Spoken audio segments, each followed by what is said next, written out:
Hi, and welcome to Frazzlecast. Climb aboard the GNOME train.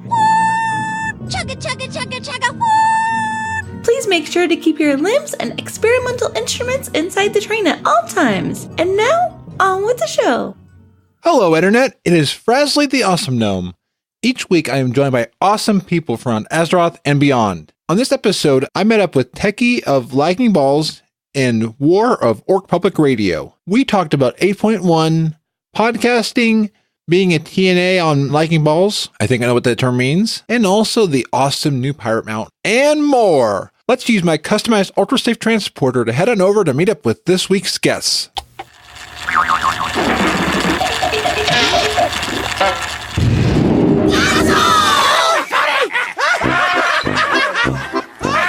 We are live from the Brewfest camp outside Orgrimmar, and thankfully the Horde are too drunk right now and are overlooking a gnome like me.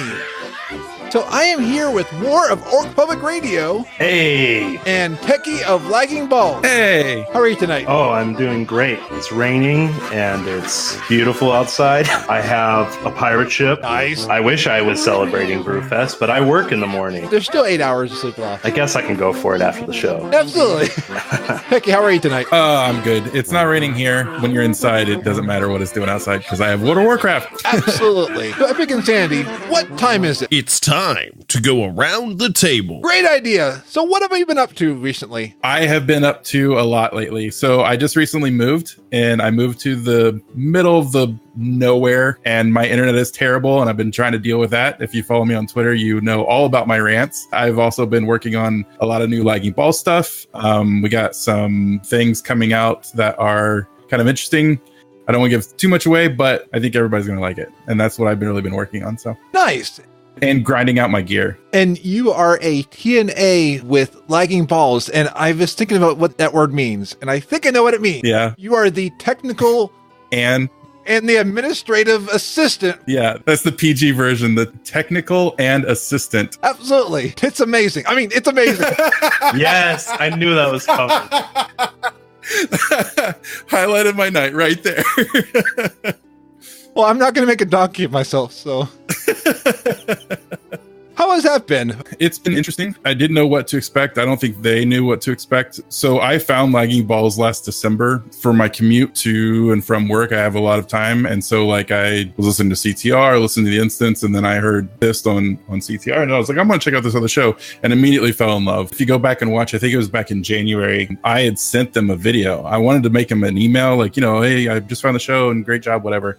But I sent a video, and in that video, I was just like, hey, I love what you guys are doing. I love that you guys are very grassroots and that you don't have sponsorship. And it's just like you guys being real. And then I was like, at the very end of the video, it was only like a minute or so long, but at the very end of it, I was like, and if you guys need help with anything, I'd be more than happy to apply. Like, I just love it, like adapting myself to projects that are awesome, like what you guys are doing. And so I didn't really hear back. I mean, they talked about it on the show or whatever. I didn't really hear back as far as like what they needed from me or anything like that for a long time. And I mean, that's fine. It's just whatever. And then they posted the thing and I applied. And then like 2 months later, I got a call and they were like, hey, do you want to do it? And I was like, yes. And so, I mean, I was already kind of like throwing as much information as I had at them. Like, hey, I know this link and we could do this. What about this topic? And like, I think that's what they picked up on is like, I didn't even have the position, but I was already doing the things that they were wanting. And even if I didn't have the position or they were like, hey, we can't do this anymore or whatever the case may be, I'm still going to like, I just love the Lagging Balls community. And it's kind of where I landed. So, and I have loved what all of you have been doing over there. Thanks, man.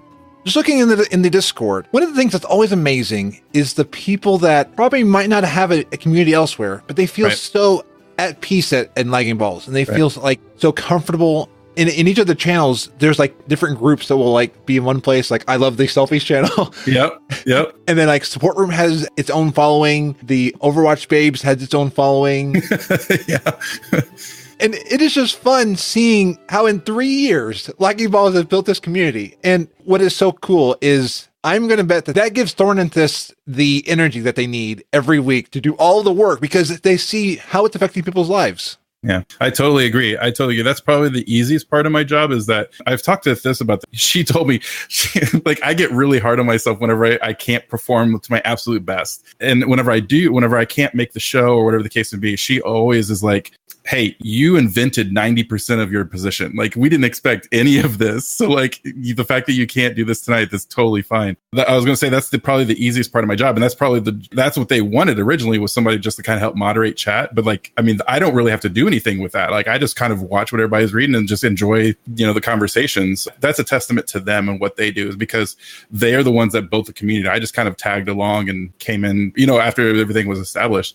That's just kind of not only their structure of a community and how to moderate that, but also facilitating the people that are in there and making sure that everybody's having a good time. Like you said, everybody's having a safe place. I remember just after I joined, the Discord support room came on, and I remember thinking, like, this is very interesting, because there never was a Discord I was a part of where something like that, so vulnerable, a channel so vulnerable, was there, unless you were in a specific vulnerable Discord that was there for that reason. That's just another reason why I love the community, is because the community itself is proof. That's proof right there that it's just so cool. Yeah, it's shown to me the power of getting into community, finding a place.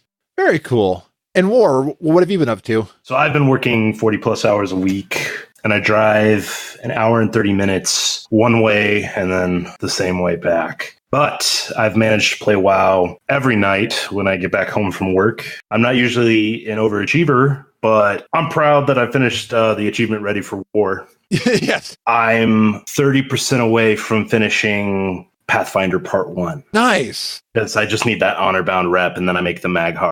I thought I got it at Revered, so the other day I was like, Maghar Orc inbound, and super excited about it. But it turned out I have to be exalted. I was like, oh my God.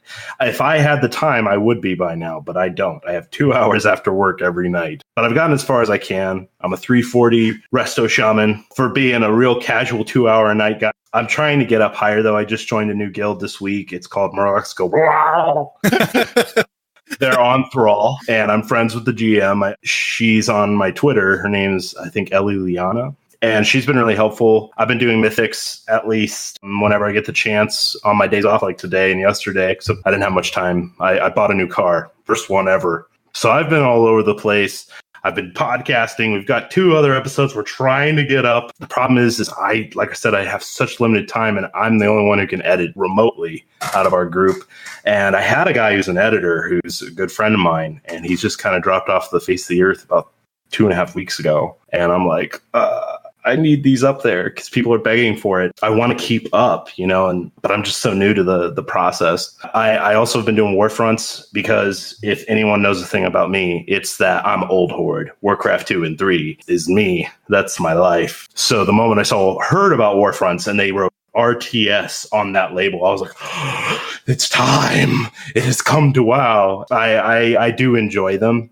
Even if they're staged for victory or not, I think they're still fun. The fact that I'm going out and getting iron and wood, I'm just like, yes, work. It is time. And something need doing. I go straight to it and I don't care. And if you want to win a Warfront faster, just always keep gathering resources. Don't fight. People say fight. Silly goofballs. I've seen guys trying to lead Warfronts like raids, and they're giving out these like raid shouts, and I'm like, just keep collecting resources and then go fight the final mini boss. You win the game. I'm fine with that because that's more RTS than anything for me.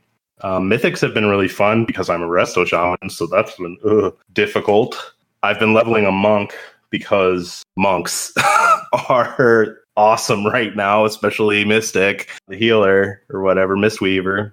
But my resto shaman I'm usually a pretty good healer, but it's just so hard to keep up because I'm such AoE heals now. And that's great when we're doing, a normal raid or anything else. It's good at world bosses and stuff. I can sit there and just AoE everybody for days. That's great. But when I need to like really put on that heal, it's like, I'm falling apart here and I'm running out of mana. And please, Blizzard, save us because shamans need help. And I do play Enhance as well, but I play a lot of things. My secondary class, my main alt's a DK. I tank on that. I've been tanking on him. And then my Warlock is my other alt. So I just want to ask a question because I've never been brave enough to enter Mythics. Oh. How long have you been doing Mythics? And when you do Mythics, are you healing? Yeah, I'm typically healing. Okay. I haven't really gotten that high ever because, like I said, I'm a casual Mythic raider. Is that possible? No, that's the thing. It's like, if I slow progression, I have guilds like, get out of here. I'm like, I'm sorry, I tried. No, in Pandas, I used to run a guild called Clan Volsung, which Volsung is a real Viking clan name. That guild tried to do Siege on Flex at the time. They had Flex raids, which were super awesome. I like that idea. I think they kind of incorporated that as the overall standard now. And what is raiding, I think? Somehow, I don't know. Or maybe that's the LFR. I think it's LFR. Yeah. And I think that's cool. And we beat Flex and we tried normals. And I'm just the worst guild leader ever because... I sat there and I had like 5 officers and one was my best friend.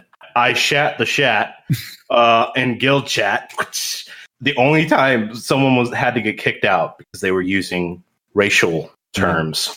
And I confronted the guy and he called me the racial word. And I was like, I'm kicking someone out. No excuses, nothing. Absolutely. Kicked him out immediately. And everyone was like, whoa, you finally did something. I was like, yep, I did it. But no, I also did lane mechanics to people on Siege and stuff. But after that, what happened was Warlords came out. The moment I saw Warlords, if you can notice, I was like, oh my God, orcs. And real orcs. This is time. I was like, I got to go buy Agora in real life. Like, where am I going to get this stuff? Me and my buddies were pumped. We were at launch. I've been at every launch, ready to go at midnight. I've taken work off if I have to, or not gone to school. Shh, don't tell them. Been there for that midnight launch, and now they're changing that because of time zones and so forth. But we were there. I went through the dark portal, and I was just like, oh, this is amazing. The rest of my guild, though, was like, this sucks. I hate Warlords. We're all leaving. And everyone left. And I was just like, dude, we could have gone to Blackrock Foundry. Why? So from there, me and my buddy Devin were like the last 2 people alive. And we have been doing just LFR and dungeons and heroics and have been doing all the little bonus objectives you used to be able to do and sending your dudes out playing the Facebook of your order hall. I feel like we would pug a lot. We'd get to a point where we were pugging Hellfire and so forth. When Legion came out and I was like, Mythics, this is a thing. We started to just pug Mythics all the time and then find friends who wanted to do Mythics with us. And usually I would heal. I feel like Resto Shaman was in a much better place in Legion to do that. Whereas I feel like now it's very difficult. I mean, I'm not trying to be a negative Nancy, but I can clearly see that I'm looking at druids and monks and I'm on my shaman. They have an iPhone, or how about they have an iPad and I have a Samsung Fun Book. That's kind of what it feels like. Doing Mythics is awesome. I suggest if you want to have a fun time, get into Mythics because it's so much easier to find 5 people than it is 10 or 25. And to try and set up a regular schedule, and you get rewards for it. There was like the Tortolan guy gave me a weekly quest, and he's like, hey, if you do 5 Mythics, you get a 370 piece and some rep with us. And I was like, yes. And I got like a 370 helmet. I actually had to put in a ticket to Blizzard. They didn't give me my chest. And it's because I transferred over to Thrall from Mal'Ganis. I finally got that today, so I got a 370 piece out of that, or 360 something. So I'm getting some nice gear out of Mythic. Honestly, I don't do a bunch. I do like 2 a night, and it takes me 45 minutes to an hour maybe. And then I go and do all the quests in Tiras every night, every quest, because each one of them gives me honor bound. Even the selfie quest? Oh, wait, you're Horde. Never mind. Yep, I know about the selfie quest because of you, though. Wait, what's the selfie quest? Over in Tiergard Sound, there is the best quest ever called The Beauty of Marketing. And it is by a blue-haired gnome called Wolfred Fizzbracket. You go around taking selfies of these different things at his resort, and then you turn that in. And then later on in World Quest, Wolfred pops up again. I don't know who they made that after. It could just be a coincidence. That is such a perfect NPC. I don't know if I've ever seen a more perfect NPC. Is he related to Hobart Grapplehammer? That's why you should go Alliance, because it has the best quest ever. And then next to it is the Inspection Gadget, which goes into story. But yeah, very cool. So you've been doing Mythics and then World Quests? I get my LFR done every week, too. Just because, like, why not? I might get something. I don't think I've gotten any I did get a weird piece out of a Mythic the other day, though. It was 360, yeah. And I was like, I haven't gotten one. I've always gotten 340 or 370, basically, or something barely in between. But it was like 360. That's a weird one. I've been also trying to save up that gold for that Brewsaurus that Yes. How much is it? 500,000? It is 5 million. Yes. 5 million for the auction house mount. And I don't know if anyone's noticed, but since BFA came out, gold is in low supply, it would seem. It's the easiest resource to use, but that's the problem. You can't hold on to it anymore. Well, and you can no longer use the tokens because tokens were rising. Now tokens have dropped. I mean, it was only a couple $100 if you wanted to buy the mount tokens. If I was going to spend a couple $100 on something, I would buy that Murloc costume. Oh, yeah. Wait, you can buy a Murloc costume? Yeah, on eBay, someone's selling the BlizzCon code on a card, and you can get the Murloc costume. The lowest I ever saw it, and I missed it, was $350, and then I saw it at $500. I'm like, I can't justify that. Oh, I see, $1,600. Whoa! I missed my chance at $500. It was at $500 last year. Crazy. Prices have really gone up then. Yikes. That's nuts. So the past few weeks have kind of been interesting for me. I saw Jurassic World Fallen Kingdom. Loved it. It was cool. I'm going to keep my peace with that one. I can see why you wouldn't like it. A lot of people were negative about it. It was the cool thing to be negative about for like a week anyway, after it came out, at least among my friends. I was like, I don't care. Dinosaurs. What's interesting is I see where it's going. I'm excited now for the next one. So I'll leave it there. Well, that'll be it. That'll be an after show or another discussion. That was good. He's getting into the spoilers, the dino spoilers. Yep. Yes. Because it's dynamite. Nice. And now I'm just like facepalm. If I had a knee over here, I would slap it. There. Do you know what makes me feel good? Knowing that my blood is in someone else right now. Okay, that sounded so weird. I got an update that my blood donation in August has made it to a hospital. So I'm excited that somebody is getting a transfusion or something. I was worried you were just going in there doing it. Like, take my blood. There you go. There was somebody, I just listened to a podcast called Cults, and there was the goddess of blood who would have people lynched in a cave in Mexico and then drink their blood. Jeez. Is this based off of a real religious community? Cults is about real cults that happen. It's a fascinating podcast. No, that sounds something I'd love. I'm super into anthropology, so yeah, that sounds really related on myth, magic, and religion. I recommend Heaven's Gate. That was a great podcast. There's so many great podcasts. And Swindled. That one is a fun one. It's more about scam artists and stuff like that. Oh, cool. Yeah, I'm planning to give more blood in October. And again, this is through legal ways. I go to the Red Cross, so I'm not just giving people blood randomly. Like hand it to them in the corner of the street, just hand it through the window. Here you go. You want to buy some blood? Here's some blood. Can I tell a story real quick about when I tried to give blood? I can't remember. It was either blood or plasma in high school. Both. And yeah, something. I don't remember. I just remember I think it was a blood, because I think it was like a blood drive. But I had just gotten my ears pierced at the time because I didn't know what my blood type was. And so they needed to take a sample, and they normally do it through your ears. Yeah. But because I just had it done, they took it from my finger. And I was just sitting at the table. I did this. They took this blood sample. By the time they were done taking that sample, I was already turning pale and getting like really woozy. Oh, no. I was like, when can I sit down in the chair? We're not letting you do it. No, not at all. I think I can watch the most gory thing in the world and be perfectly fine because my brain is just like, it's fake. I just know it's fake. But the moment I watch like a documentary and somebody's really getting their blood, I can't do it. I know what you mean. When I get my blood drawn, I can't look at my arm. I'm like, it's over here. Because when you see that bag of your own blood, you're like... Well, they have to trick me. I tell them that when I go in. I'm like, all right, so you got to trick me. And they're like, what do you mean? I'm like, if you're going to put that needle in me, you have to just like totally BS me on something else and then stab me. And I'll go, oh, I hate you. That I hate you moment is so much better than, it's so painful. You know what I mean? Now they like me, they're used to it. So they'll be like, hey, Spence. And I'm like, yeah, what's up? And they'll say, guess what? I'll be like, what? Stab.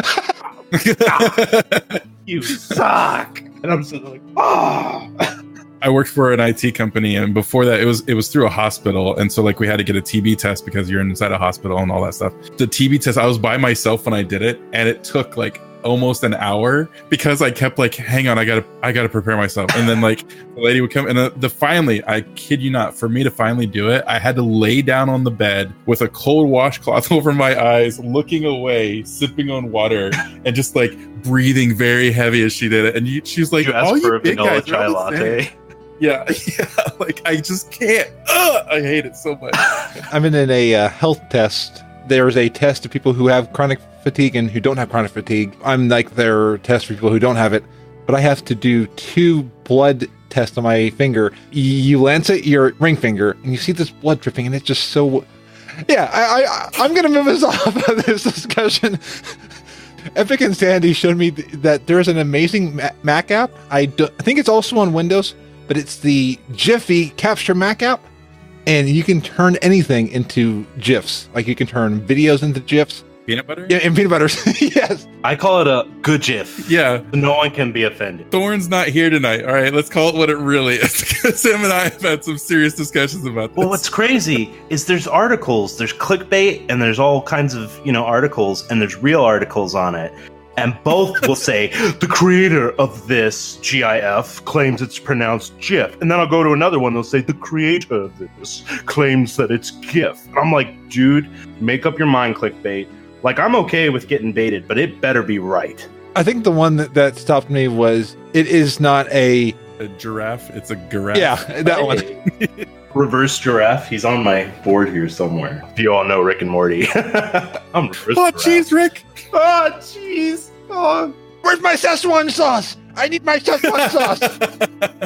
It's a great app, and it can create moving images that are in the .gif format. I've created one that was me dancing and one that was a facepalm. I'm going to play with that some more. Yep. I remember you posting that in the Lagging Balls Discord, and I was like so happy when you did that. It was amazing because I captured my camera. Like the app is so easy just to fine tune it.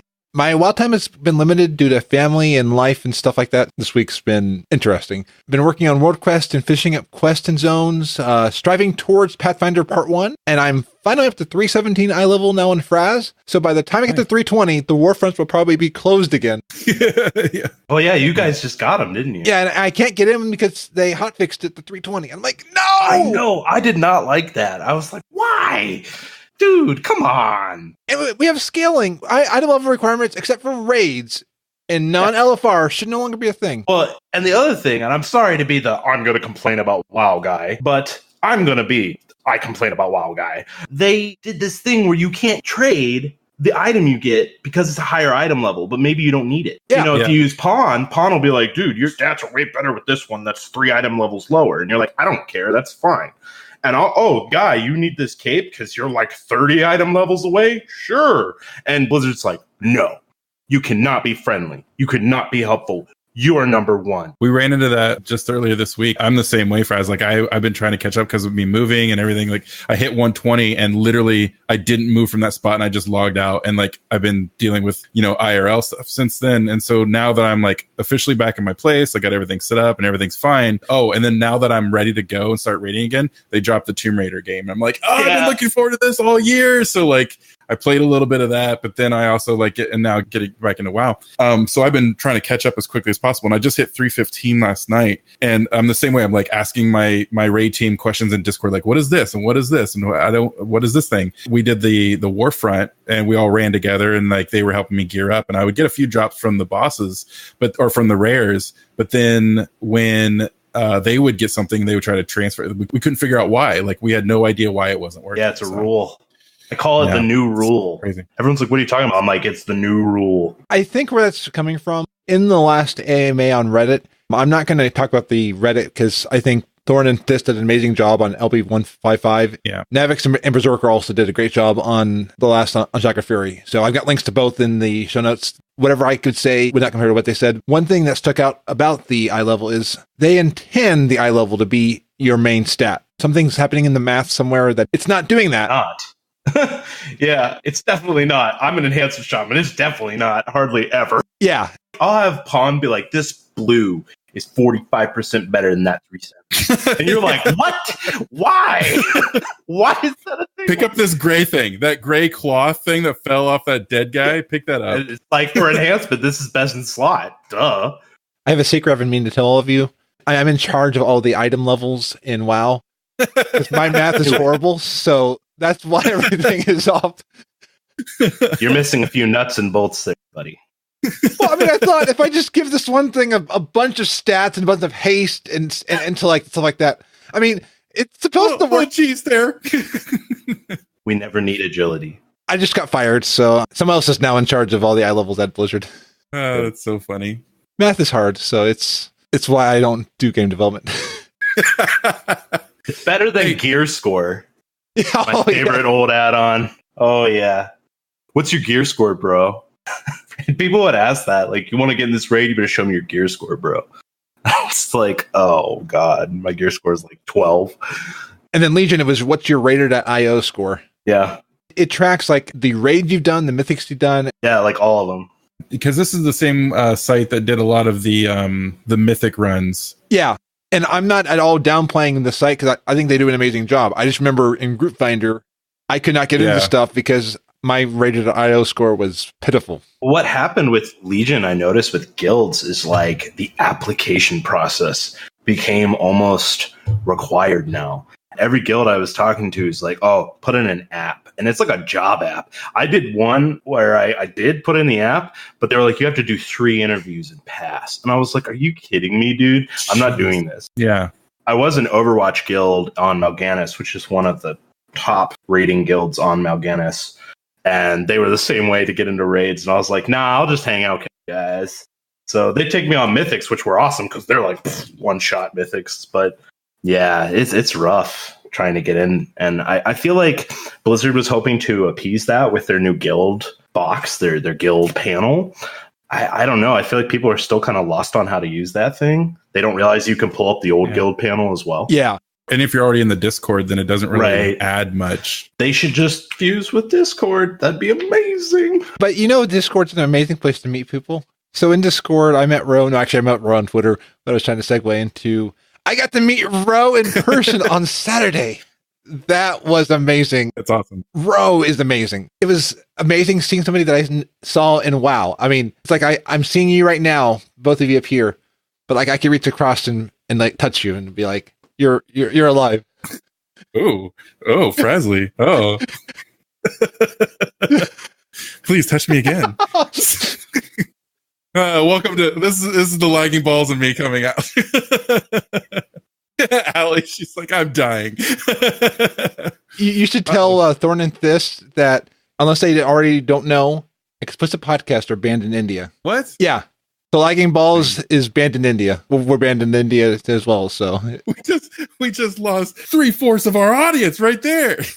they can still subscribe. They listen while making customer calls. Yes, right. No, I was gonna say if we're ever banned from Australia, then we're screwed. Yeah. Oh, I would hope that wouldn't happen because there's some amazing people in Australia. Yeah, I'd say I have a few friends involved in Podcast Australia. Me too. I want to meet them in real life and then be able to poke them. But yeah, I heard a few episodes ago you were like talking to someone from Australia. Yeah, that was a lot of fun. But time zones. Oh yeah. And community is amazing. Last night I ran with the pack on a group howl. So the Worgen's Howl does group howls every month. Actually, what's amazing is the Worgen's Howl. I was on a group howl, met Silverbolt, and then Silverbolt joined CTR. And then Silverbolt also was telling me about this amazing podcast. I don't know if you've ever heard of it, called Lagging Balls. So I started listening because of Silverbolt from a Worgen's Howl group howl. It's like that full circle. Everything comes together, and it's like that word of mouth. Yep. Last night, we went on the group howl, and we finally got the Baa'l pet. I stayed up till 1:40 a.m. getting that pet, but that was so worth it. But I never want to see another pebble again in my life. I hate pebbles. Can you explain what this is? I'm so lost with this. So Jeremy Fiesel loves secrets. In Jeremy Fiesel, every expansion has been putting in secrets. And they're amazing. Like last expansion, we had the Lucid Nightmare, Riddler's Mana Worm. I don't know how people figure this stuff out. What we had to do last night to do all this stuff is like find this little pebble somewhere in like this little area. I'm like, I would have gone crazy trying to figure this out. I went crazy trying to find it when we knew where it was. It was like, it's there. Where? It's right there. Where? And like you had to like battle different game mechanics. It was interesting. you realize this is you've just opened me up to Pandora's box, because I'm going to have to quit my job now until I find this stupid thing in game. It'll take me about 4 hours. Ugh. There's videos, there's guides, so thankfully there's that. And you get this battle pet. And then the battle pet lets you then unlock a transmog called the Waste of Time. Now, I heard that the Waste of Time used to have a hanging pendulum, and they removed the hanging pendulum. I'm like, why, Blizzard? So this will get you to the Waste of Time transmog. You know what? If you want to not spend time looking for something, but spend money to acquire stuff, Blizzard has brought in an amazing thing for Pirates Day. If you buy 180 days of game time, I already did too. Or if you already had 6 months of game time, I'm hearing from a lot of people who had it. They're getting this gifted to them. Check your Blizzard Battle.net app if you were already on the 6 month subscription. $77.94 US dollars, and whatever that is in the many different currencies. Again, I'm bad at math, so I'm just going to say $77.94 is what I paid United States dollars for this. 100 pounds. 100 pounds sounds worse than $77.94. I think it would be, wouldn't it? Oh, no. It'd be less. It'd be like, I don't even care. I'm out. It'd be like 50 pounds. I'm a dingleberry. Well, and I don't even lift, bro, so I can't do it. So I have to ask Presley, how fast did you because I literally had just seen, I don't know if it was on YouTube or on Twitter or something, but I just saw it within minutes it just posted. It was one of those things where I just happened to catch it right as soon as it posted. I was like, oh, cool. And then I went to go post it in Discord, and Frasley's not only posted the link to it, but also a screenshot that he freaking had it already. And I was like, holy cow. I was doing 3 different things at once. I was putting it in the show notes. I was trying to buy it on the page. I was putting in all these Discords and then trying to screenshot. So I was doing 7 things at the same time. I've got 8 hands. What's funny is I printed out the show notes and it had just 2 things on it. I printed that out and just those 2 things. I was like, sweet. It's going to be easy. It's going to be simple. I'm really excited. Then I opened it up today and I was like, oh my God. I have so much more homework to do. Show notes for podcasts can be difficult because you're trying to get things done, and then Thursday Blizzard comes out with stuff, or Wednesday Blizzard comes out with stuff, and it's Blizzard. Yep. At least they did it before the show and not as we're recording or after. Yes. I had it one time where I recorded the news segment, and all of a sudden, once it was done, it was already gone. I was like... And in podcasting, the other thing that I always hate is when you say something on recording, you go back and edit, and you're like, no, you said the wrong word. Yep. That's just something with the internet you have to get over. I remember when I first started getting into putting myself out there and podcasts and stuff. And I always had to be perfect and make it perfect. But then you realize that nobody cares as much as you do about this thing, and nobody's even going to notice. Absolutely. And weekly content, you have to balance quality and consistency. And it is a tough balance. Yeah. But I know Blizzard has worked on this for a long time, though, because this thing is amazing. It is a reskin of the Sky Chaser in a way, but I think a few things are modified. But it's still cool, and it's pirates. And this promotion ends October 21st, so definitely make sure to get it. And there's also a Captain Crackers pet that's also available for $10. Mount will return. It will? In 2019 to the shop. That's what they said. In 2019, you'll be able to purchase the mount from the in-game shop. Interesting. Nice. The same way where the BlizzCon virtual goodies this year are also going to be available after the show. I like that. They're moving away from some of this timed exclusivity, because sometimes you don't have the money to buy all this stuff. Right. I want that blimp back. That I wanted to buy that, but I didn't check in time. I was like, dude, seriously, I just want that blimp. Yeah. Because that thing's awesome for the Horde. If you look at that thing, it's got chains and stuff. Yep. I was like, oh my God. Oh, that thing is cool. I ride around that on the Horde. I actually rode that out to burn Teldrassil on my Horde that's in the Lagging Balls guild. Oh, I was hoping you did that on your Alliance. One of us, buddy. Come on over. Anytime I would see that blimp pop up in raid from one of my raid members or raid team members, they would always pop up and I would go, oh, I'm poor. Yeah. But I have that pirate ship and people keep seeing me and they're like, dude, bitch. I'm like, no, I shouldn't have bought this. I'm trust me. It was a terrible idea. But look how, dude, I will starve for the Krakens and the old gods on my pirate ships. Funny. I'm at least glad that they don't add stuff as much as other games do. I gotta read the description for this pet. Get hooked on Captain Crackers and set sail for new adventures. Bring him home today, and you are not going to be disappointed. You are. Low effort pirate puns, you're not included. I love that Blizzard likes puns, and that is why I love Blizzard. Yeah, I agree. There was, oh man, I am a huge fan of puns, and there was one I just saw the other day. It was one of those things where like I was at my desk at work, I had like a 5-minute break, and I was just kind of scrolling through Reddit, and it like caught me completely off guard, and it brought tears to my eyes. And it's a picture of an ant, and it says Kim Kardashiant. It's this picture of an ant with this huge butt. Yes. It says Snooky Ant. Yeah, Kim Kardashian ant. And I was like, I don't get it. And then I got it. And then I was like, oh my God, that's so funny. Yeah. Oh, that's awesome. I really want to show you guys another meme. It was sent to me the other day through a text from an old Warcraft friend. It says Blizzard fun, and it's got exterminate. Nice. Hey, I love it. Blizzard's the ones who took away our transmog goggles from the anniversary event. I was wondering where that was going, but then I saw the Daleks, and I was like, all right, I'm on board. I like it. Yeah. No, I mean, yeah, it's negative, but it's really funny. Exterminate. I think it's great. Oh, I do too. But, you know, I think Blizzard's not going to exterminate fun in the 8.1. No. They're seeing this, you know, you saw the AMA. They're aware. It's not that they're not aware of what's going on. I think it's the execution that they're worried about. Yes. That's what the next patch is, I think, is that execution. I pray it is. Not to give away any secrets, but I talked with the developer recently, and yeah, game development is a lot harder than it looks. I think that they're really looking to really show what's going on with the development. And right now, WoW is a moving puzzle. And like, they're trying to get these things to work. I mean, the eye levels, they're trying to get the eye levels to work. What was cool is I watched the 8.1 video today. I finally got a chance to watch it. And for Tides of Vengeance, you could hear Ian was like, yeah, here's our goal for WoW, and here's what's coming in. Here, you'd be like, here's what we intend. Like, they're working on the class systems. Sourfang. Yes. Yeah. So I want to ask you just about the meta in general, about that stream in particular. Like, we'll get into the nitty gritty about what it's coming out and stuff, but I want to ask you guys what you thought about the format, because I mean, I watched it live. I was ready for like this hour-long stream.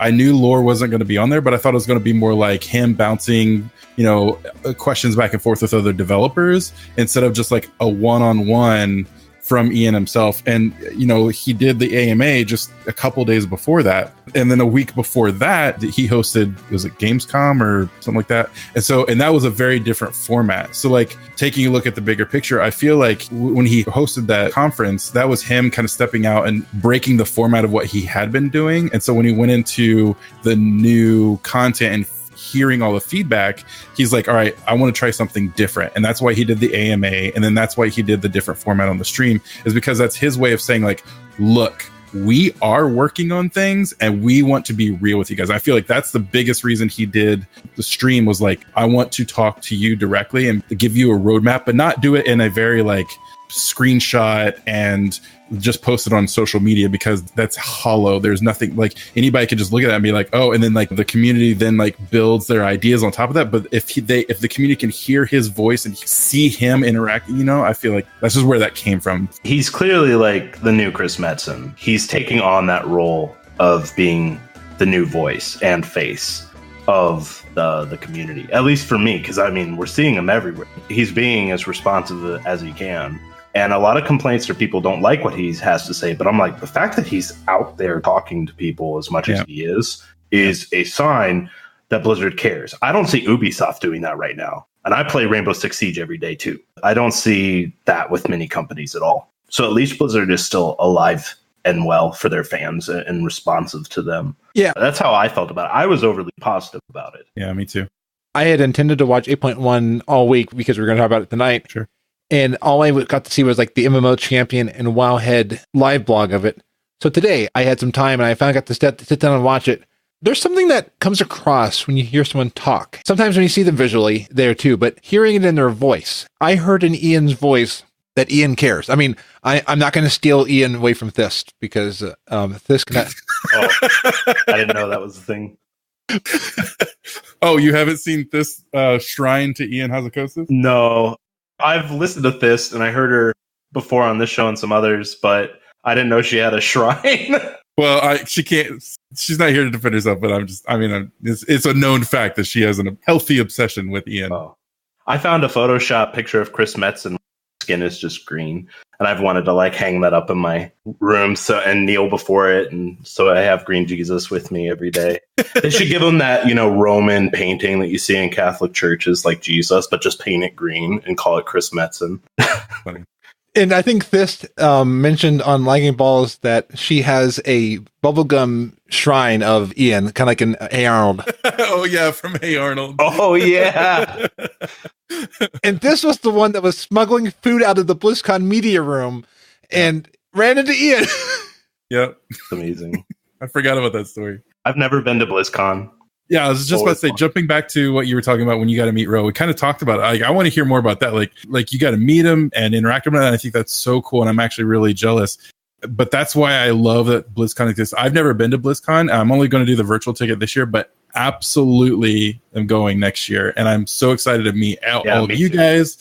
Like meet my bosses at Lagging Balls. I've started saving right now. Exactly. I looked up tickets a few months ago because one of my co-hosts, Lad, he has a different name every show. He's crazy. My favorite name for him is Schloppendorp or Schlorpendop. We can't decide on which one. I was like, let's go to BlizzCon because he's been playing StarCraft since the olden days. I played too, but not with him. But we've been playing Warcraft 3 and we play RTSs together in HOTS and stuff. And we looked it up and they were already sold out months ago. And I was just like, I didn't know you got to work. Yep. I was like, I'm saving right now. So I work full time and I got car payments and stuff. And I'm like, Blizzard, going to BlizzCon because I want to meet these people finally. Yep, I totally agree. There's something that invigorates you when you meet somebody that you talked with online and from a game that you're a part of. I mean, it focused me in one way to realize the game itself doesn't matter. It's the relationships that are in here. Yeah, it's a medium for contact. It's a medium for interaction.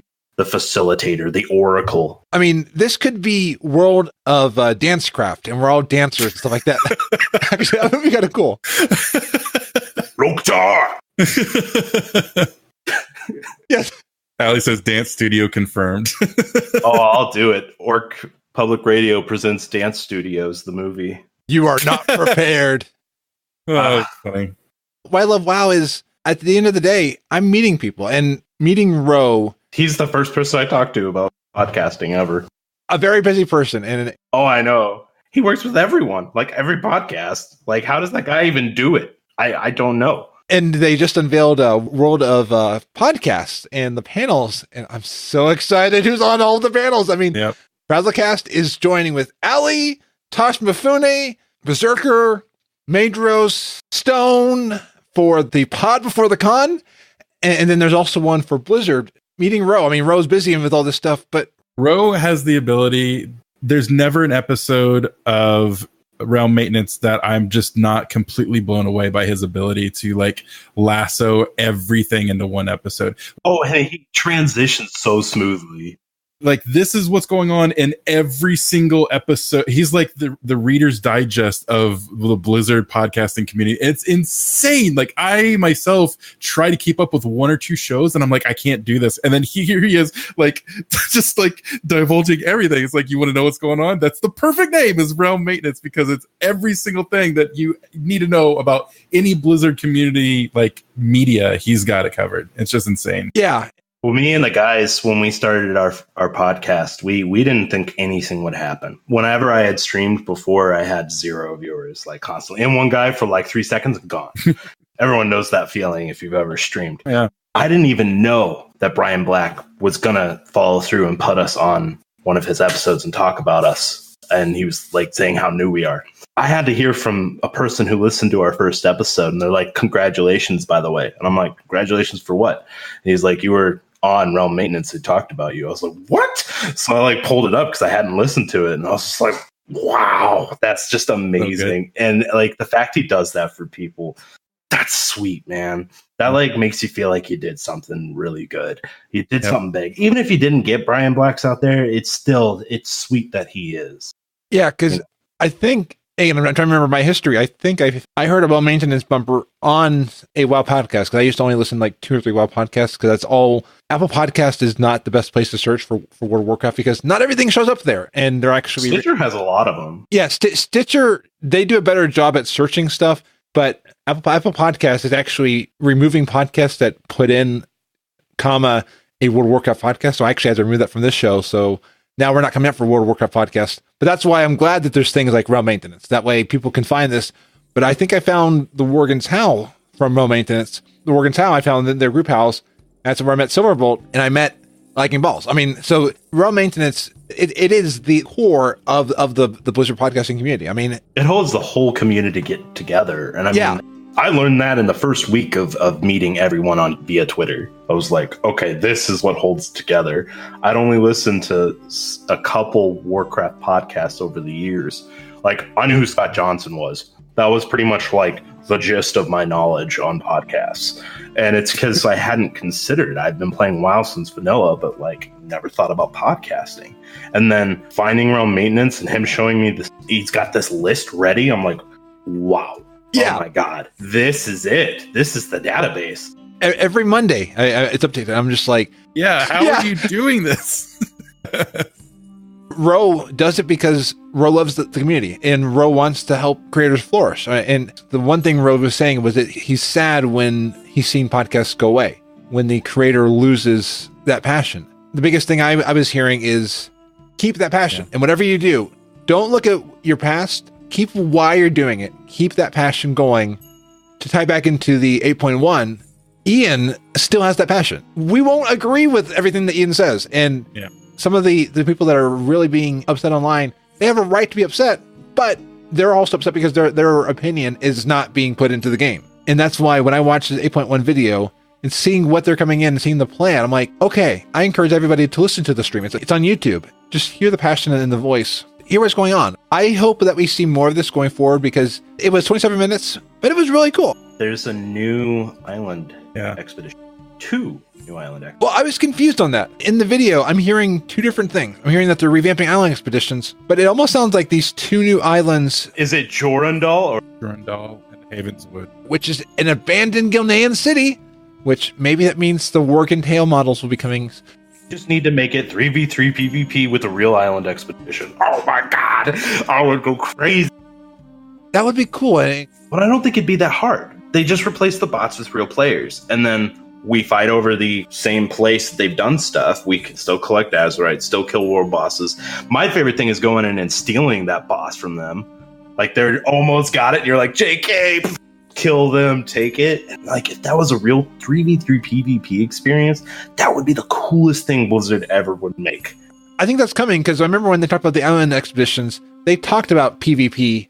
Right, that's what I thought it would be. And I saw these dudes, so I was like, wait, are these players? And then I saw the titles, and I was like, I don't think so, but they're jumping around like players a lot. And I was like, I've never seen bots jump like, woo! It was like when Watch Dogs added where you could be in someone else's game and you had to be very stealthy so the person didn't see you. I'm confused if these new islands, are they new island expedition areas or are they new quest hubs? Because I kept hearing the word hub. We are getting zones too. So maybe you're right. But I don't know, I've seen expeditions somewhere too. Yeah. It's hard to know exactly. I don't know. Maybe people been to the PCR know. In the Wowhead thing, they say there's 2 new island expeditions. But then in the video, it sounded like we have 2 new islands. And we've also been adding new island expeditions. We are getting 2 new islands, so it will be hubs.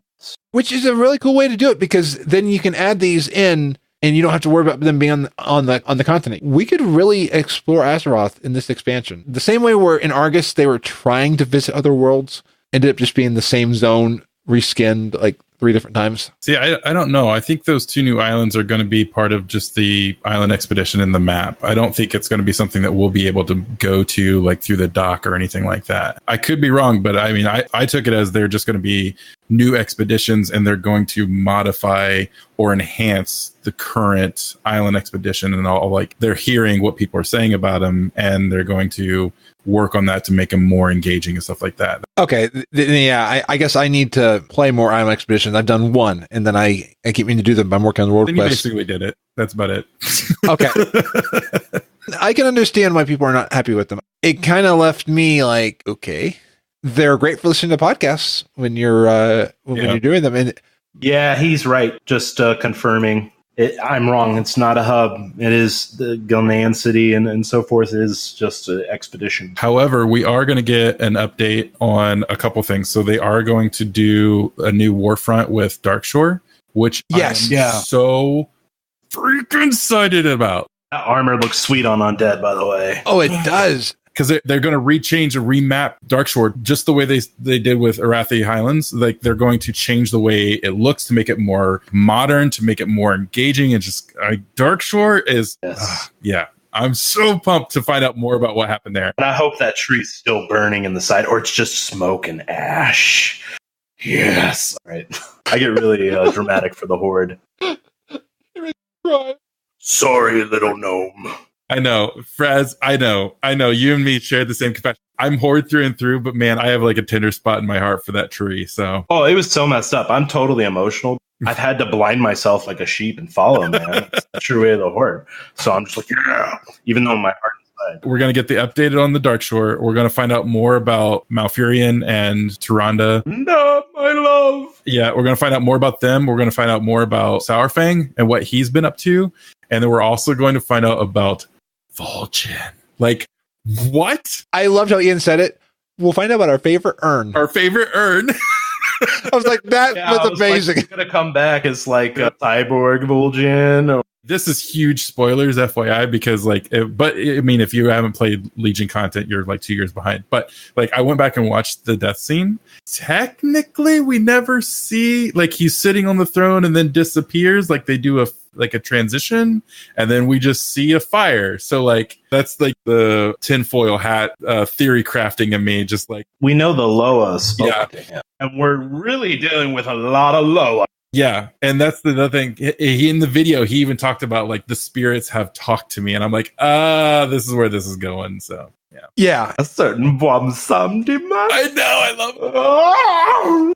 I get really fangirl once you start bringing out Womsam. Easy now. Don't forget who you're dealing with. Oh my gosh, I love that so much. Brutal. That voice actor. See you soon. Real soon. I love it when he laughs at you when you die on Yes. He's like, I didn't expect you back so soon. And those are different per your class. Oh, really? So, like, for instance, this was talking about the first episode of Lagging Balls they did after the launch. When she died, she was running with Pat, and she went out to an island, and she's like, I'm going to go do this island. And then she got fatigued, and she died. And she tried to blink and get past out of it. And then as soon as she died, Wasamdi was there, and she didn't know who he was yet. And so he said that blink didn't get you as far as you thought, or something like that. Awesome. Yeah. That's so cool. It's like, it's got you in real time. Every character's made a deal with this guy.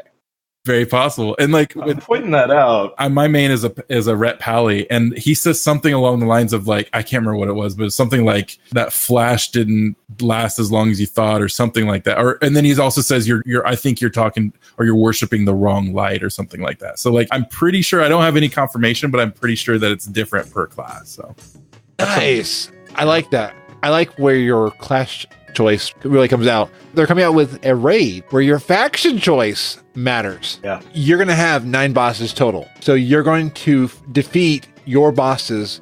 Then you're going to kind of see it from the other side's view. So you will end up doing all of them. So the order will be different based off your faction, but you'll get to see all the sides, which I think that's a great way to really make it where your choice matters, but you don't lose raid content. Yeah, no, that's sweet. Okay, that makes me feel way better than awesome. So, but my only question is with that is like, who's the 9th boss? Ooh. Or the 8th or 9th boss? I mean, I think based on all the lore, because we just did a whole episode on lore pretty much that we still haven't put out. Sorry, everyone. But like, lore is my obsession. I've read every WoW book, every Warcraft book, the old ones. My first book was Day of the Dragon.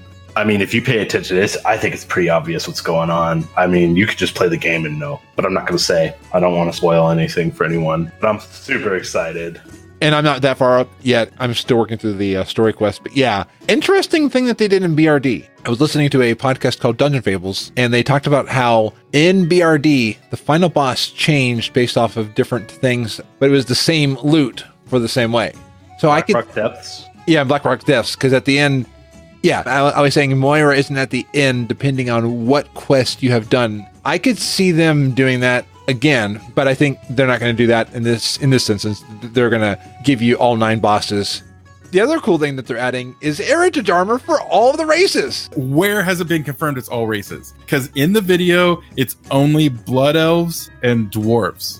And everybody else is saying all races, all races, all races. I never heard him say all races. I'm not disagreeing with you. I'm just curious where everybody's getting this from. You are right. I think the line that they're going off of, I'm looking at both the screenshot and I'm trying to remember what I heard today. This is not just for allied races. Wowhead saying first coming for dwarves and blood elves. Okay. I don't disagree that it'll probably will be. Everybody will get one because that's going to be fair for everybody. But like, I've only been able to find the 2 things that Ian mentioned in the stream was that it was just for blood elves and dwarves. I'm a blood elf and I want my heritage armor. Okay. And I'm a gnome. I want my engineering armor. The humans will just get another horse. Yes. That's cool that they're taking something that's been working for allied races and then they're adding it to other factions. In the same way, they're bringing back systems that have been here before. Invasions and Legion, they're bringing those back as incursions. So the opposite faction will be attacking your zone. There is a quest where you go walk into the zone and the Horde is attacking. I'm not going to say where because it's part of the story. It'll be kind of cool like that. One day you'll walk into a zone and the Horde will be attacking your zone because you're obviously playing Alliance. I don't think that's going to be PvP though. I think that'll just be PvE. Yeah, PvE. Right. Okay. But like all the world quests will change to be the Horde is attacking you because obviously you're playing Alliance. I mean, so they'll all be attacking you. I love doing orc voices. I did Garrosh last night. Oh, Garrosh is amazing. Trying to do Sylvanas. Like getting that extra edge is like my favorite part. Times change. You are not prepared for the... No, I can only do gnome voices. And you're really good at it too. Oh, thank you. And they're also adding new world quests. So they wanted to add into the system that different things will be getting new world quests so it's not the same things over and over again. Yep. And speaking of gnomes... So here's where I wanted to bring this over to as well. So there is another raid that's coming, and they said that this other raid will come later on. They want to kind of pace out raids for BFA. There is a raid calling the Crucible of Storms. It is a 2-boss raid, and Ian said kind of like Trial of Valor. Yes, Trial of Valor. Which is similar to the Trial of Style. So the second raid will come after Zoldazar, and they said there'll be content around it. It sounds like it'll be story, quest, and content there. Because like their example is, even if you're Horde and you haven't played through Stormsong Valley, you'll understand what's going on. So it'll be like Argus. Yeah. Well, it says it'll uncover dark secrets beneath Stormsong. Now, I know that the Inspection Gadget quest is in Tierguard Sound, but gnomes have disappeared. I wonder if it's related to what's going on in the Crucible. It's a crucible, so it requires forging and creating. So I'm thinking doors and gnomes or something like that. And what are they creating? Storms? That would explain because there's a lot of storms and stuff in the lore on Kultiris. I'm excited because this could bring us to Mechanomes. I could be thinking too far. Right? Mechanomes probably 8.2 or 8.3. It might be. I mean, I wouldn't deny that. The Titans are heavily involved. Yes. And Mechanomes are from the Titans. I wouldn't say that's out there. I'd say that is a possibility. I mean, it's not like the most possible possibility, but it's definitely, yeah, I could see that. I would like that. That or it's the Battle for Gnomeregan expansion. Well, isn't there a pet battle dungeon? Yes. So they're adding a Gnomeregan pet battle dungeon. This is in the system updates. They're doing different things, kind of continuing what they were doing in Legion of adding in smaller things. There's a lot of different things like Champions of Azeroth. If you unlock it on one character, you won't get it exalted on other characters, but you unlock the rep for it. Yeah, but I hope they do that with all of them. Me and my friends have been talking about that forever. And I was like, just make one more bar of rep and then make it account wide. And I would feel like your hard work would like feel good at that point. Cause like I am trying to rep on a lot of characters here. There is a way that you can feel like it does matter though. Yeah. A lot of reputations have locked transmog and those locks are removed. So you can still feel like you're part of them. You can transmog to them. All your characters, right? Yeah. They have the earn so many exalted reputations achievement. Mm-hmm. Well, that is now account wide. The non-faction locked achievements will all count. So like if you want to get Exalted in these reps on one character, you go on another character who doesn't have that, it'll pull them together the same way honor levels will. They did say faction-specific things, which I don't know how that goes with like cities. Their example was like 7th Legion and Honorbound. That'll count as one rep. If you get it, either of those, that'll be one. And then if you get the opposite faction, that won't increase it. They're doing a lot of more things that count wides. That's sweet. Or you can just play one tune and then not worry about it. Yes. Well, you should. If you're going to be Mythic Raider, you probably should just play one. That's what I've been told. I have alt-itis. Or 2 max. I have like 30. That's okay. I even have more than one shaman, because why not? I keep wanting to play so many different things. Like I said, I have a horde that I keep meaning to play. Hey, Frasley, you should come play Horde with me for a day. I know, but there's stuff I got to do in Bradley. I've got a rocket mount. I got that one too, the refer friend. Because I've actually paid up now through September of 19 because I referred myself for the refer friend mounts and pets. Oh, you did that? I thought about doing that. During the Black Friday sale, it was like $5 to $10. So I was like, I got to do that. Nice. And then with this latest bundle, I bought that and I was like, I don't have to pay for WoW for another year. I mean, I've already paid for it, but I don't have to pay for it again. Let's just all base the assumption that there's going to be new Diablo this year at BlizzCon. So like, let's just start there. Do you guys remember what they did when they announced Diablo 3 and how they had a special? This is what brought me into Diablo, because I've always seen people play Diablo before 3, but I never did it myself. But as soon as I heard about this bundle that they had, where if you bought a subscription to World of Warcraft for an entire year, you got Diablo 3 free. Oh, yeah. So do you guys think they're going to do something similar this year whenever they announce Diablo 4 or whatever they're going to announce? I'm going to say yes, because Blizzard, they're doing that more often most of the time. They're trying to really integrate Overwatch with HOTS and HOTS with Warcraft. And I having such a big thing with Diablo on the Switch right now, that's pretty much their biggest thing, I want to say, for BlizzCon, I'm going to assume. Like, it might as well be DiabloCon this year, from what I've heard. And I don't know, because I'm not going. I wanted to. And I love Diablo. Like, Diablo 2 is my jam.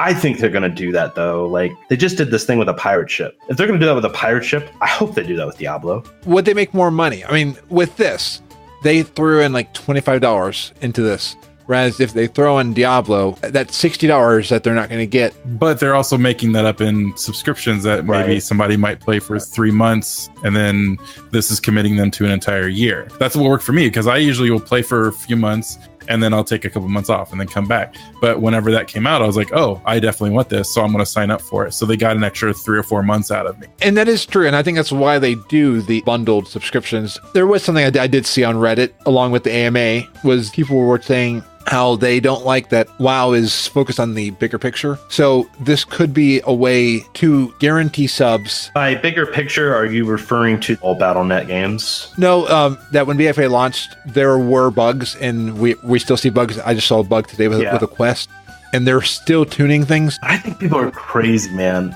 I have played every launch except vanilla at midnight, and that was the smoothest launch I've ever seen. Ever. Yes. This one was? BFA. Man, I gotta disagree. Legion was so much smoother. Oh, Legion. You're right. Okay. Legion was the smoothest launch. BFA is a close second. Yeah. One of the worst launches was Cataclysm, man. Cataclysm was a cataclysm. I don't remember that one, but I remember Warlords was crazy. Yeah. I mean, they actually gave game time out for that. Warlords. So. My server was good, but I heard other servers weren't so good. But I was on Burning Blade, and this is a much smaller server. I can't remember what the systems were like in Legion. I can definitely see that right now systems are struggling. There are some systems that the idea is there, it just needs tweaking. I don't remember what the post was, but it was about how, I should not have subbed until 8.1 or 8.2. And that's lost revenue on Blizzard. I mean, Blizzard has to keep this stuff going along.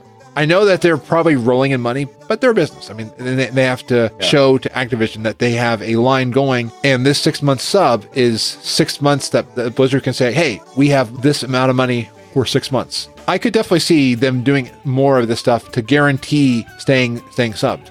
I kind of agree with what Scott's been saying on the instance where he says it's going to be like a Diablo subscription, like Diablo. I think actually it was Patrick who called it Diablo Eternity or something like that. And I think that's a perfect name. Like, I agree. I think it's going to be something like that. That's more of a continuously growing and evolving title. And I also think that they'll have some kind of bundle where, okay, now if you pay $20 per month, you're not only going to get your WoW subscription, but you're going to have access to the Diablo series as well. So a sub for 2 games in one, right. Like the Sony Online Entertainment All Access Pass, where you could pay more and you get access to all of Sony's online games. Similar, yeah. Well, that's what EA Origin does that now too. You sub to Origin, you can game. I was going to buy a Way Out, which is an amazing 2-player game.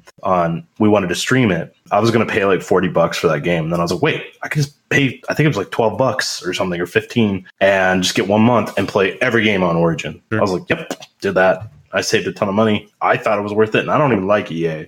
If it was Blizzard, I like Blizzard. Yeah. So, and I think a lot more people like Blizzard, more likely to give into that. For me, I only really play WoW. If I got a WoW stuff for that $20 a month, I would pay more. So let me ask you this. If they had a premium $20 option and you had access to the new Diablo title, would you do it? Would you play Diablo? What would it get me in WoW? If you got me something in WoW, I would pay that. It would get you a mount or it'd get you something, but mainly like be enough to like entice you to like check out Diablo. It might. I mean, I bet the average Blizzard fan, Yeah, I agree. yeah, that would work. Yeah.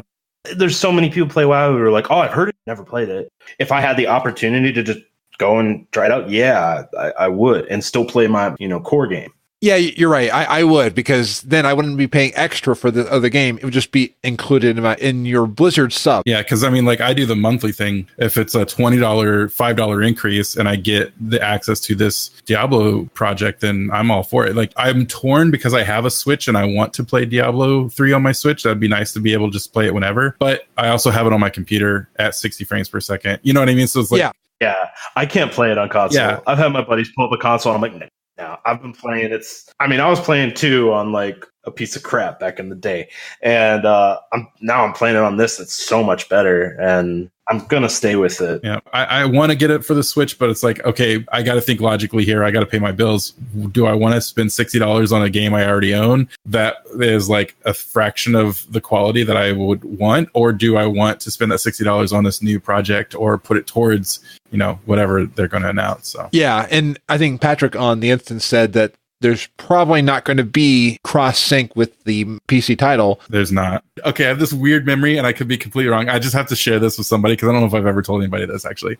I was playing on my old MacBook Pro. I mean, this was probably 2008, 2009. One of the first times I got like really into World of Warcraft, like to an obsessive amount. I'd always been playing before that, but I think it was during Wrath. That's when it was. It was during Wrath of Lich Good King. time. And I got really into it. And I was like, I was also really into podcasting. So I was like, oh, I wonder if there's any World of Warcraft podcasts.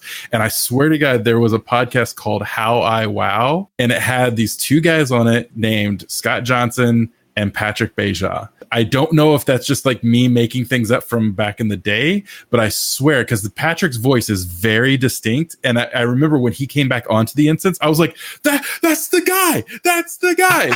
But I don't know. I've never looked into research. I have no idea if it existed or not, but I swear that title has always stuck with me. It's called How I Wow. Maybe that was an episode that I just heard. I don't know. Patrick and Scott have been on Daily Tech News Show. That's with Frog Pants. Yeah.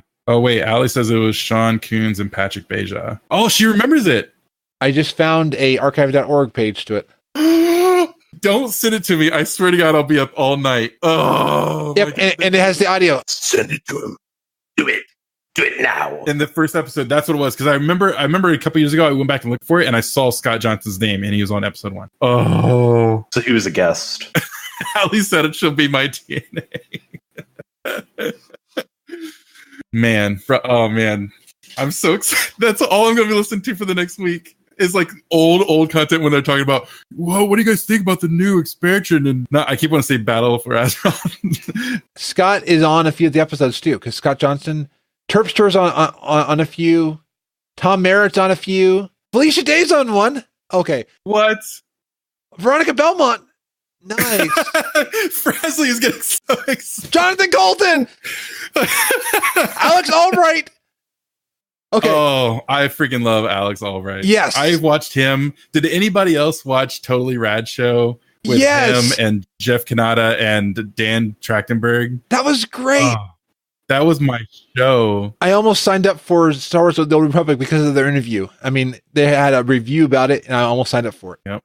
They did a review, or not a review, they did a reunion show a couple years ago, and it was just them in an office kind of like talking and hanging out. And it was them, it was the three main guys, and then it was Snoop Mikey, and then the original producer, I can't remember his name, but it was just all them hanging out. And it was just like, oh, my old crew's back. I remember watching that and Dig Nation at the same time as well. Sorry, completely derailed the show. I'm so sorry. But oh no, are you good? We're reliving old stuff. I think we kind of covered a lot of the stuff that's happening in 8.1. I mean, anything that we missed other than the money elemental? I mean, that... Yeah, right. Yeah, it looks amazing. I think we covered it all.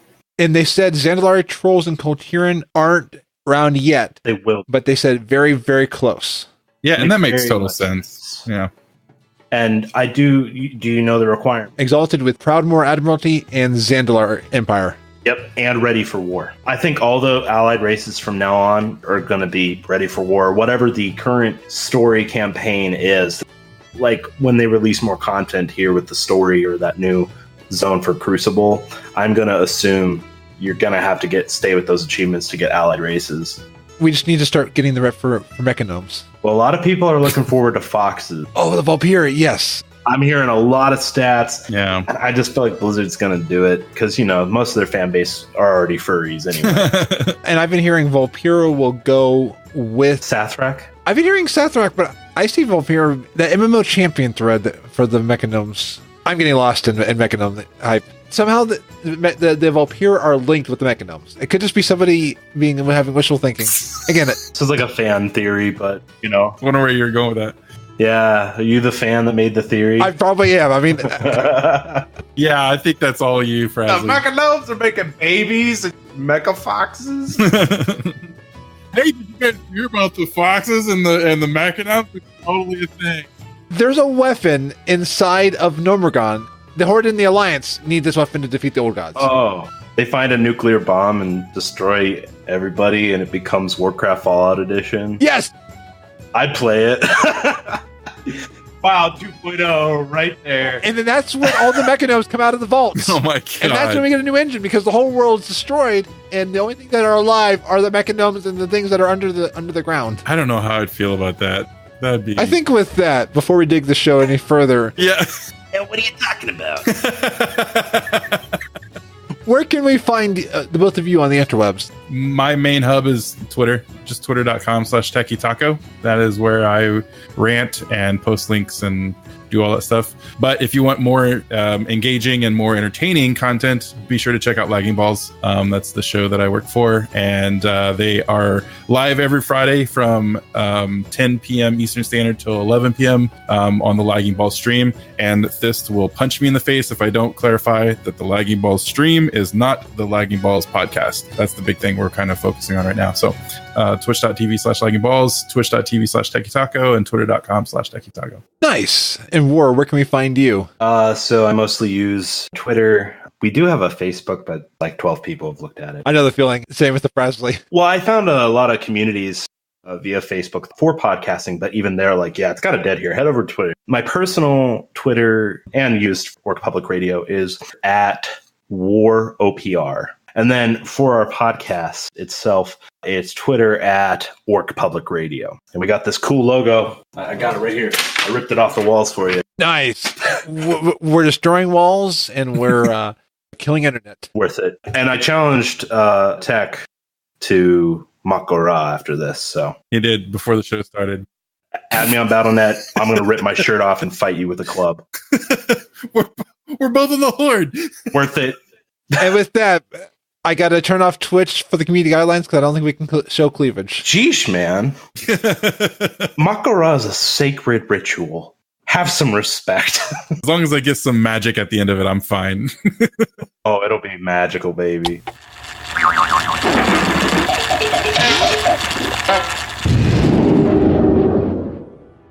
I'm back at my home of Ironforge until we one day reclaim Gnomergon. Which means it's time for a quick rundown of news. So we discussed the 8.1 patch details earlier in this episode, as well as the Reddit AMA, so I won't cover that here. The Battle for Stromgarde Warfront is now live on the North American servers for Alliance. I'm hoping I can get up to 320 before it ends, but we'll see. LFR Wing 2 will be opening on September 25th. which is National Cooking Day, National Comic Book Day, National Crab Meat Newburgh Day, and National Lobster Day. Yeah, I was looking up holidays for that day. Thank you, Google. So Method has achieved world first with a Mythic Cahoon kill, and it was a close race between Limit and Method, and Limit is now number 2. There is a world first Mother solo by Rextroy, who is a protection paladin. It was using Last Defender. It was hotfixed after the solo defeat, so Last Defender now is hard capped at 50% damage reduction. Mother is very happy now. I just wanted an excuse to use another Psycho reference. And Rextroy also soloed Vectis in 0.5 seconds. This has also been hotfixed. The Arena World Championship fall season has started this weekend. There are 2 new arenas, and you can watch it all on Twitch. As well as Brewfest is now live through October 6th. Wowhead has a Brewfest guide. The only update this year is the Trinket is now increased eye level for 120 players. There's a hotfix coming in for the Trinket. The Trinket was at an eye level of 289. This was not intended, so they are putting in a hotfix to make it 335, so it'll probably be out by the time this episode is released, and it is retroactive, so don't throw away your Trinket. There are also a lot of hotfixes. As of September 18th, here are the hotfixes that have really stuck out to me. Scroll Sage Nola, the one who's... A turtle made it to the water. Well, they can no longer be killed. And they also apparently are at 93. They voiced the grandmother in Legion. I've got a link in the show notes to an article by Wowhead on Marianne Stroessner. We can see the voice behind the avatar. The collectible reward drop rates from Island Expeditions have been increased, and XP rewards have been increased for Island Expeditions, I believe, for normal. Mythic Fetid Devourer was nerfed after being insanely difficult to kill. In the last maintenance, they had some Azerite trait tuning. Ian mentioned in the Reddit AMA that they want to make traits more meaningful. And Island Expedition collection achievements are now account-wide. So they're doing a lot of work right now on making things more account-wide. On September 17th, there was a tweet by game developer Chris Kaliki on PvP scaling, and they explained their perspective on the scaling of PvP.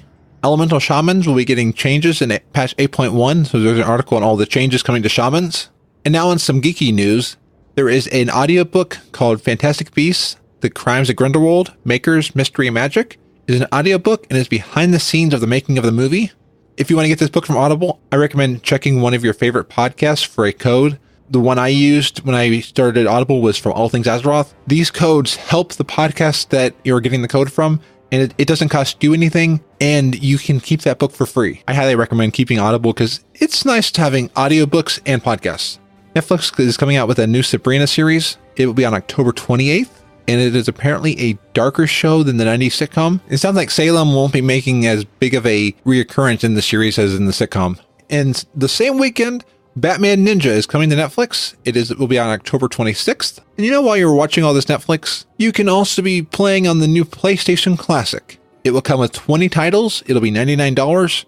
Pre-orders are starting December 3rd, and not all games are announced yet, but they have announced Final Fantasy VII and Tekken 3. In a surprise tweet that's now deleted, Chris Metzen is voicing Thunder, King of the Dragons, in the new Dungeon Prince Netflix show. Really cool to see Chris Metzen out and about.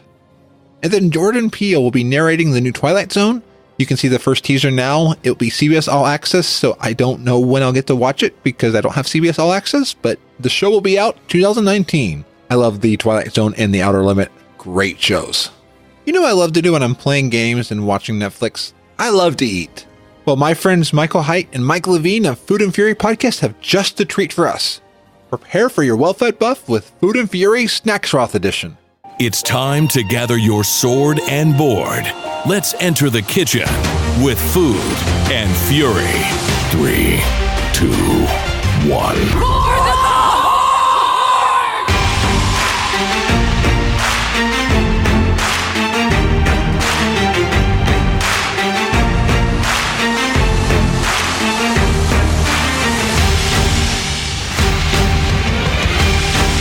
Hey everybody, and welcome to Food and Fury. This is Snacksroth Edition, where we deliver you a war-forward snack each week with enough buffs to help you with your battle for Azeroth. Whether you've made roasted boar meat or you've conjured a mage table, we welcome you to Food and Fury. This is Snacksroth Edition, Episode 5.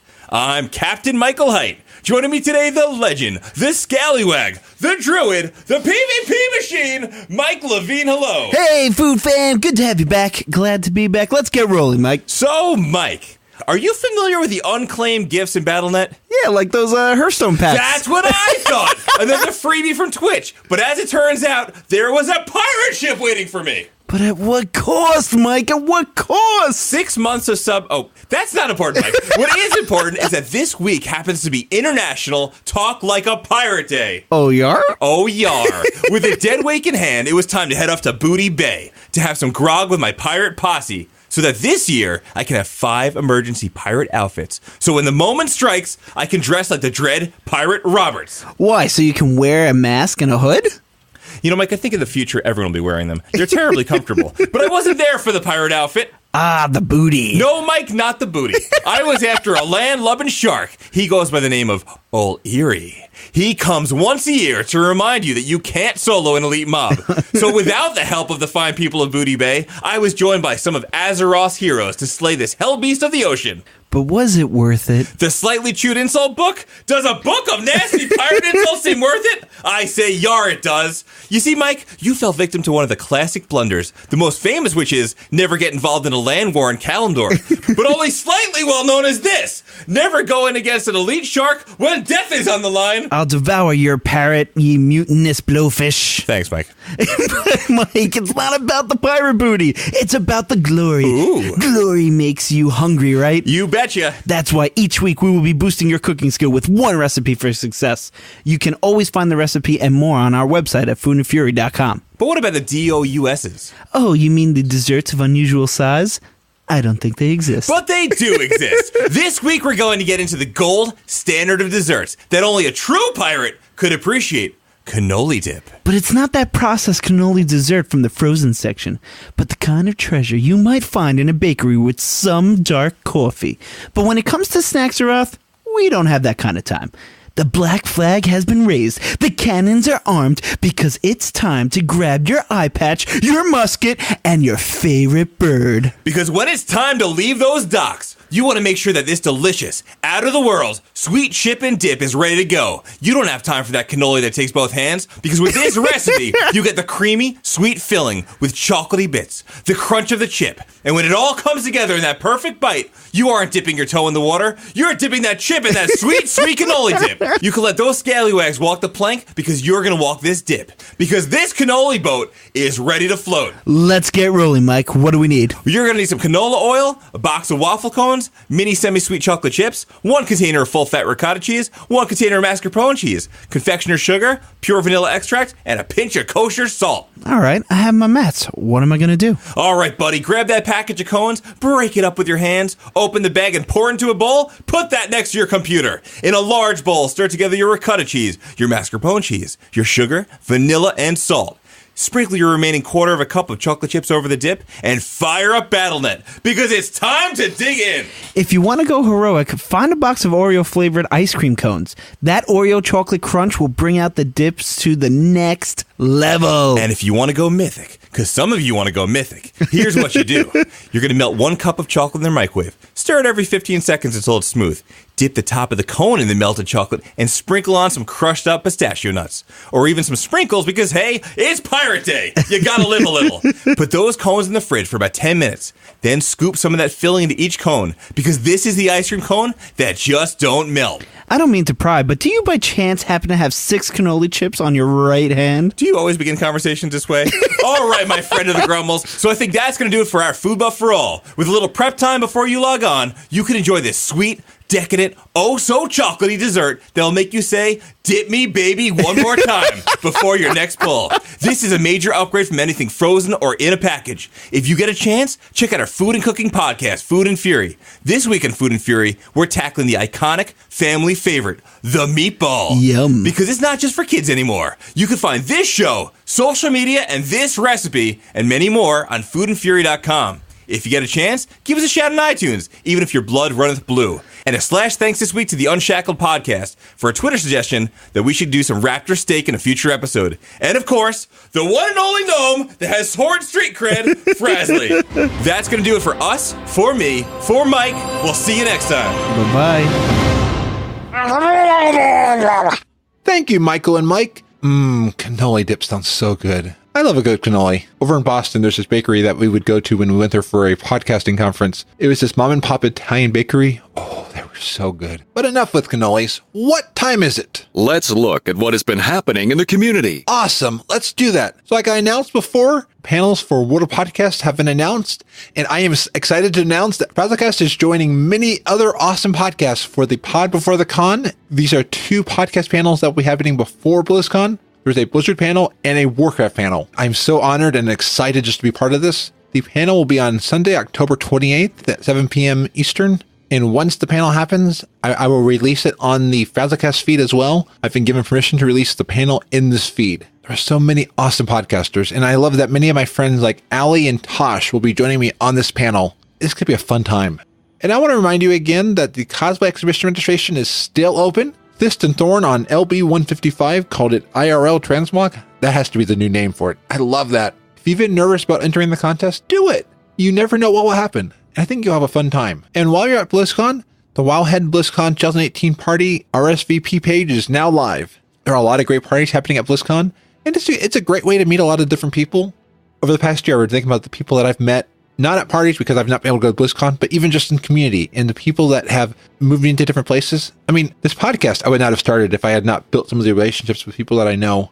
The annual World of Warcraft Student Art Contest is returning very soon. So this is really cool and is a great way to show off your work.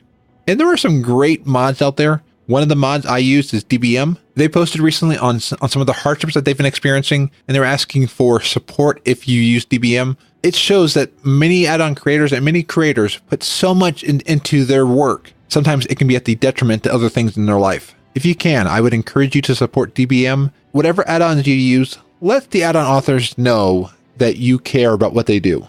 I got to hang out with Echo of Justice on the Worgen's Howl group Howl that happened this past week, and they are also Wowhead's Artist Corner Spotlight. It's really cool to see their work being shown on Wowhead.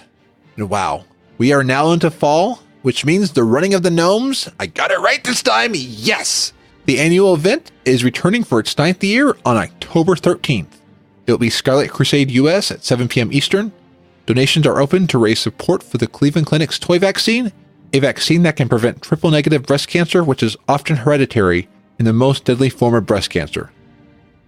And if you've been listening to this episode and you want to join a community, I would really encourage you to join the Frazzlecast community along with all the other awesome communities out there, like the CTR, the Lagging Balls. There are so many great communities out there. But if you want to join us, head on over to sparkspan.com. We would love to meet you. See your drawings like the voice from Chicago. See your funny images like when Zorts posts an image and makes me laugh. But yeah, head on over and join us. There's always room at the table. Well, that's another show of Frazzlecast. I had a great time, even if the old gods were messing with my bandwidth. But you know what? That's life. We aren't perfect, and we had a great time anyway. We faced the odds. Well, until next week, I am Frazzly, and you can find the show at frazzlecast.com. Be awesome. Terms and Buxley apply. Buxley here to answer your World of Warcraft questions in this edition of Ask Buxley. This question is about relaxation. Umpapao writes, Dear Buxley, sometimes I get tired of constant battling. Yesterday I was able to take a break and help a bunch of turtles make it to the water. It felt so great. What do you do to get away from it all? What do I do to relax? Well, I'm an herbalist, so I go out and stare at plants a lot, except some of those plants will attack your face if you stand too close to them. I'm an alchemist too, which is pretty relaxing because I can create potions which are generally pretty useful, except when I'm not paying very close attention and they explode all over the place. I go fishing, which is pretty great. It's the best way to catch fish. I stand close to the water's edge, which means I'm constantly looking over my shoulder to make sure something isn't attacking me from behind. I did figure out that I could cast a water walking spell, which despite its name doesn't make water walk. That'd be an elemental. I mean, I can stand on top of the water and fish that way. Except I have to keep an eye out for other monsters below my feet, which is a brand new way of getting attacked. You know, come to think of it, none of that's very relaxing. Face-eating plants, explosive potions, paranoid fishing trips. Yikes, I think I really need to do something to relax. I think a lot of people have been talking about Arathi Highlands recently. Maybe I'll go there. That sounds pretty relaxing. Thanks for your question. If you'd like to know what I'm up to every day, follow Ask Buxley on Twitter. If you'd like to catch up on the segments you might have missed, look for Ask Buxley on iTunes. Time is money, friend.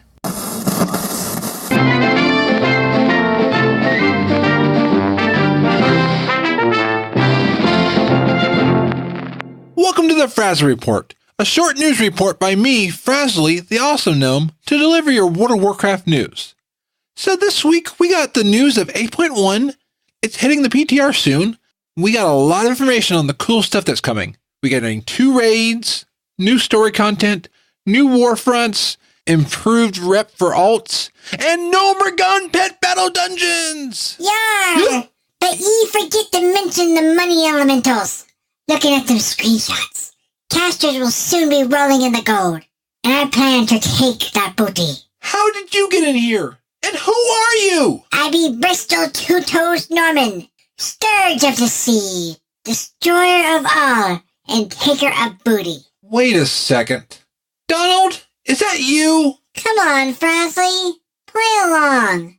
I bought this outfit for Pirate Day. You're supposed to be running the audio equipment. That stuff usually doesn't break. Once it's running, I usually just start playing Hearthstone. Okay. So I take it from earlier that you were looking forward to the elementals the most. Yeah, and the new raids and the transmog rep restrictions being lifted. Lots of cool stuff is being added. Yeah, I'm looking forward to all that stuff. It'll be really cool. Did you happen to read that Reddit AMA that Ian did? Yeah. Ooh, some of those commenters were not nice. I thought Ian did a great job, though. Well, there was a poster named Clark Griswold killed my grandparents' cat, and they posted a comment and then deleted it. But it had a link to a now deleted post on Tumblr, and it had a link to what I think is a leaked 8.2 patch story plan. In these plans, they mention how Daleks is trying to woo Azara for their power. Now that sounds like a far-fetched theory. Do you really believe a random deleted post on a Tumblr site? Come on, it makes total sense. Daleks wants to marry Azara and use their power. Donald, you should go back to the other room and work on wrapping up this report. And stop reading that unofficial WoW manga. It's true. Once 8.2 is unveiled, you will believe me. We'll see. I've been hoping for Nomergon coming back for a while, so at least we are getting a pet battle dungeon. One day, the reclaimed Nomergon. Well, this has been the Frazzle Report. Until next time, be awesome. Daleks, be kind to my sweet Azara. Donald! You look to me like a slacker. Yeah, that's right. That's right, I am a slacker. Join these 2 slackers for a bi-weekly chat about beer, gaming, tech, and something random every show. Just search Slacker Studio in your favorite podcast app. If you can be bothered. You're a slacker. For hunters, detonation difficulties drive DPS drop-off. It's the Overly Dramatic News. I'm Hunts the Wind. For marksman hunters, one of their prime tools during Legion against packs of mobs was Explosive Shot, a massive rocket that, if detonated properly, could bring down several targets simultaneously. More than once, I thanked Illyria Windrunner personally for having the wisdom to equip her bow Thazdra with a grenade launcher. It was a sad day when I had to sacrifice the bow to heal Azeroth, but I thought the massive troll gun I found while battling for Stromgarde would be a worthy replacement. However, something is off about the weapon. When I launch an explosive shot, often instead of detonating, it disappears into a rise or drop-off in the terrain, totally wasted. When mobs look at you in pity, you know you have a problem. I was doing world quests in Western Vol'dun yesterday when the reason for my gun's performance problem revealed itself. I saw a bird speed by me, chased by a Volpera with a rocket strapped to its back. A rocket that looked suspiciously like my explosive shot rocket. On a hunch, I examined my weapon carefully, and there it was, a label that said, manufactured by the Ataldazar Corporation of Munitions and Explosives. I immediately hearthed and changed spec to Beast Mastery, because as an engineer, I knew explosive shot would never work right on a gun manufactured by Acme. Broadcasting across all Azeroth, I'm Hunts the Wind. Check out the archives at overlydramaticnews.com or follow me on Twitter at Hunts the Wind. Frazzlecast is a fan podcast that covers Blizzard games. We are not affiliated with Blizzard Entertainment. Views expressed by the host and guests are their own. Some of the art, music, and sound effects come from Blizzard games and are owned by Blizzard Entertainment, Inc. No copyright infringement is intended. Want more awesomeness every week? Visit weeklyawesome.com. Weekly podcasts to make your week better. Remember to smile and be awesome. This show is brought to you by Dragon Powered Studio.